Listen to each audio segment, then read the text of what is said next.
దేవుడు తోడుగా ఉన్నాడా లేడా అనేది మనము గమనించాలి. దేవుడు తోడుగున్నాడా లేడా అనే విషయము మనం తెలుసుకోలేకపోతే మనకు జయం కలగదు, మనకు సమాధానం ఉండదు, మనం వర్ధిల్లదు. దేవుడు ఉన్నాడని నువ్వు ఎలా గ్రహించగలవు? మనం ఎలా గ్రహించగలం?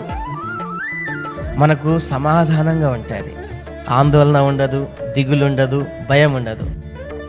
నువ్వు ప్రార్థన చేసినప్పుడు నెమ్మదిగా నీ ప్రాణం ఉంటే, నీకు నెమ్మది అనిపిస్తే, నీకు సమాధానంగా ఉంటే, నీ మనస్సు నీ హృదయం తేలికగా ఉంటే, అప్పుడు దేవుడు నీకు తోడుగా ఉన్నాడు అని ఇది సూచన. దేవుడు ఏ చోటైతే ఉంటాడో అక్కడ సమాధానము ఎప్పుడు ఉంటుంది. గొడవలు ఉండవు, చికాకు ఉండదు, నష్టాలు ఉండవు, మోసాలు ఉండవు, భయం ఉండదు, దిగులు ఉండదు. ఎందుకంటే వాళ్ళంతా భయాందోళనతో ఒక గదిలో కిటికీలు తలుపులు మూసుకొని భయపడుతూ వణుకుతూ ఒక గదిలో ఉన్నారు వాళ్ళంతా.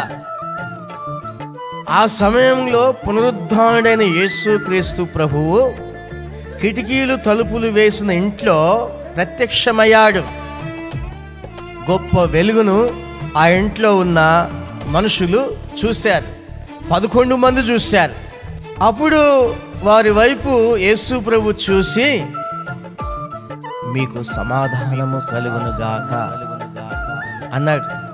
ఒక్కసారి కాదు, తన శిష్యులకు ప్రత్యక్షమైనప్పుడల్లా సమాధానము కలుగును గాక అన్నాడు.